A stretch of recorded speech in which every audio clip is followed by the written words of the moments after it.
Taken together, these instruments represent a dangerous and coordinated assault on Kenya's constitutional framework of public finance management, the long-term integrity of strategic national assets, and already battered public trust in state stewardship.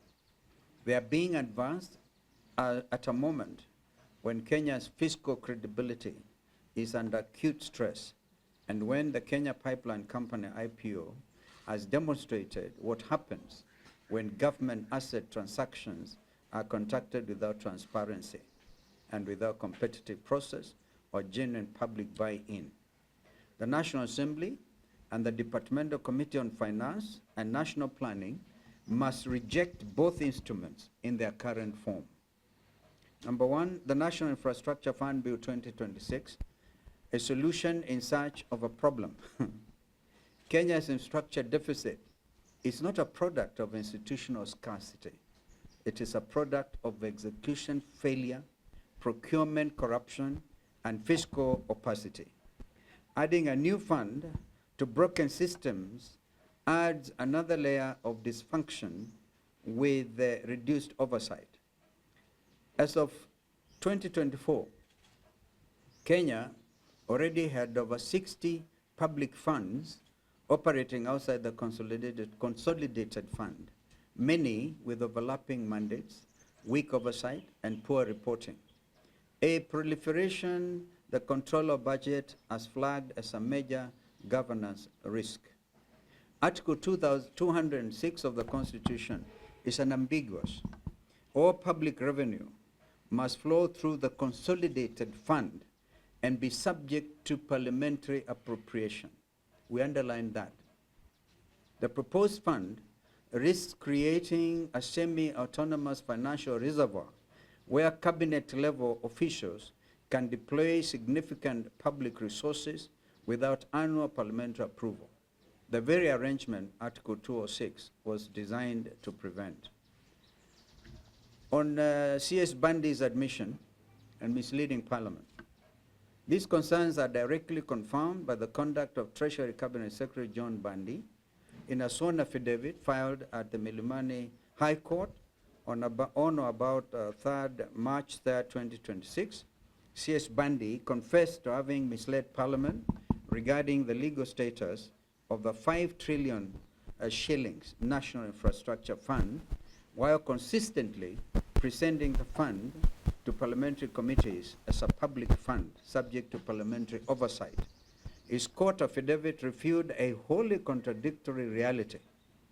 The entity is not a fund within the meaning of Article 206 at all, but a limited liability company. One that had not even been incorporated when these assurances were being given to MPs. A cabinet secretary who assures Parliament of a 5 trillion shilling vehicle constitutional status, then swears under oath to his private and incorporated nature, has not made a technical error. He has misled the legislature on a matter of the highest fiscal and constitutional consequence. Under Article 153, Subarticle 4 of the Constitution, the National Assembly must summon CS Bandi to reconcile his parliamentary presentations with his court testimony. Parliament cannot pass legislation premised on information the responsible cabinet secretary has admitted under oath was misleading. Instead, Kenya should deepen its infrastructure bond market, reform the PPP framework, that is public-private partnership framework, enforce fiscal discipline by rationalizing the recurrent budget, which has grown 63% from 3.1 trillion to 4.9 trillion against low single-digit GDP growth, and strengthen procurement oversight at project inception, where the greatest losses occur, as demonstrated by the Social Health Authority, SHA, Standard Gauge Railways GR, and Dane JKI and Ketraco deals, the competency-based curriculum education, and the Rirone Mau Summit scandals. Number 2, session of paper number 3 of 2025, selling Kenya's crown jewels for fiscal pain relief. Safaricom is not simply a telecommunications company. It is a national infrastructure utility, the backbone of Kenya's digital payments architecture through M-Pesa, host of critical government service delivery channels, and one of the most consistently profitable public assets on the continent. In financial year 2024, Safaricom declared a total dividend payout of 48.08 billion shillings, a significant share flowing to the government. To divest this stake, even partially, to plug short-term fiscal gaps in the economic equivalent of a family selling its most productive farm to cover annual household shopping. The income-generating asset is permanently lost, yet the budget shortfall will reappear within the next cycle. Safaricom's network underpins National Integrated Identity Management System NIMS, Huduma Number, Lipa na M-Pesa, government payments, e-citizen, and national security and justice and communication systems. Reducing state ownership without clear restrictions on who may acquire divested shares creates genuine national security risks not yet assessed or disclosed to Parliament. The sessional paper fails to answer elementary questions. Who will be permitted to buy? Will foreign state actors be barred? What golden share mechanisms will the government retain? What becomes of universal service obligations as commercial shareholders gain greater influence? These omissions are disqualifying failures of due diligence. Number 3, the Kenya Pipeline Company IPO, a cautionary tale the government refuses to heed. The KPCI IPO stands as one of the most instructive object lessons in how not to conduct a government asset divestiture. The process was marked by pricing, questioned as overvalued, advisor selection without public, accountable, competitive process, modest retail investor participation, and weak secondary market liquidity. If the government cannot execute a pipeline company IPO with credibility and genuine market confidence, there is no basis for public trust that it can responsibly execute a partial divestiture of Safaricom, Africa's second most capitalized stock by some measures, or manage a new multi-billion shilling national infrastructure fund. Credibility in asset transactions must be built, demonstrated, and verified. And this administration has done none of those things.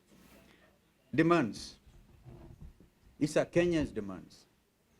On the National Infrastructure Fund Bill, reject the bill in its entirety as constitutionally defective, governance deficient, and institutionally redundant.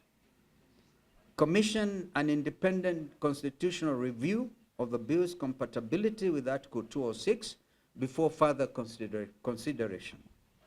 Require the Treasury to account for all existing extra-budgetary public funds before any new fund is created. And prioritize strengthening existing infrastructure financing instruments of institutional multiplication.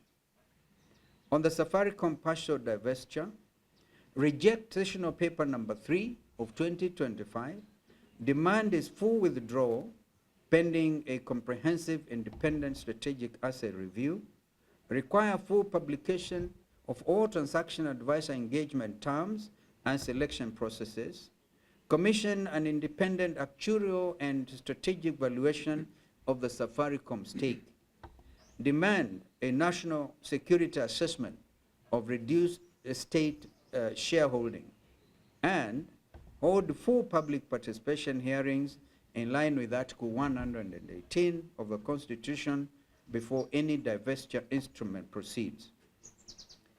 On the KPC IPO and asset monetization policy, direct the Public Investments Committee to conduct a full postmortem of the KPC IPO, including pricing methodology, advisor selection, underwriting conduct, and retail participation outcomes. Suspend all further government asset divestiture or monetization exercises pending a parliamentary approved national asset management policy, and require the Privatization Commission to rebuild its institutional framework before being entrusted with further transactions of national significance. Our conclusion: Kenya is not suffering from a shortage of institutions or financial instruments. Kenya is suffering from a crisis of governance. Call it blatant corruption, a persistent structural failure of the state to spend resources transparently, enforce accountability, and protect the interests of ordinary citizens over powerful insiders. The National Infrastructure Fund bill will not cure this crisis, nor will the Safaricom divestiture. These are not solutions to Kenya's development deficit. They are distractions from it.